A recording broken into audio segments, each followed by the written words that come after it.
नमस्कार सांगलीकरांनो, मी दिव्या आणि मी आज बनवून दाखवणार आहे तुम्हाला मस्तपैकी आंबील. आणि त्यासाठी घेतले मी देशी गाईचं मस्तपैकी घट्टसर असं दही. ते मी 2 दिवसापूर्वी लावून फ्रीजला ठेवलेलं आणि त्याला मस्तपैकी रवीनं घुसळून घेतलं. त्यानंतर मस्तपैकी हे बघा असं झालेलं आहे.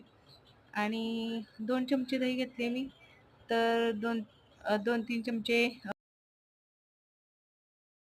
2-3 चमचे ज्वारीचं पीठ घेतलं आणि मस्त हलवलं.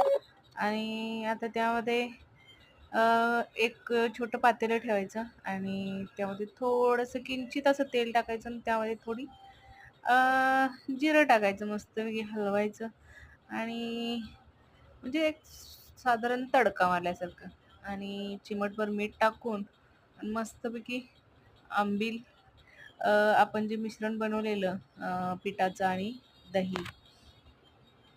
ते दोन्ही टाकून द्यायचं आणि थोडंसं एक 4-5 पाकळ्या लसूण चेचून ठेवायचा, जे थंड झाल्यावर टाकायचं.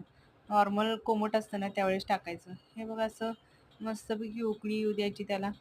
थोडंसं एक 10-15 मिनटं शिजवायचं मस्तपैकी. जास्त वेळ लागत नाही त्याला शिजायला. आणि शक्यतो रात्री पीठ दह्यामध्ये आंबवल्यानंतर छान लागतं. आणि आता चालले मी श्रीला शाळेतून घ्यायला. तर चला मग, जरा आयटीतच जायला लागतं श्रीला घ्यायला. आणि शाळेतून येताना मस्तपैकी आईस्क्रीमचे कोन घेतले आणि त्यानंतर मग श्रीच्या आवडीचे काही, श्रीला वेगळं पाहिजे होतं काहीतरी, मग तिकडे गेलो. आईस्क्रीमची कांडी घेतली एक मस्तपैकी श्रीसाठी, मँगो फ्लेवरची. आणि हे बघा, मँगो फ्लेवर इथे काय आपल्याच पप्पाचं दुकान असल्यासारखं उघडायचं आणि घ्यायचं. म्हणजे रोज एकाच ठिकाणी बाजार करण्याचा हा फायदा, की आपल्याला ते हात घालू देतात विश्वासाने. आणि स्त्री पण खुश. आणि चला मग आता रिटर्न यायला लागलो. येताना काय झालं, वाटेत वाट आमची इतकी खराब आहे की एवढे मोठे मोठे धोंडे. समजा जर मला कोणतर आमदार बनवलं तर मी तर पहिला वाट रिपेअर करून घेणार आहे.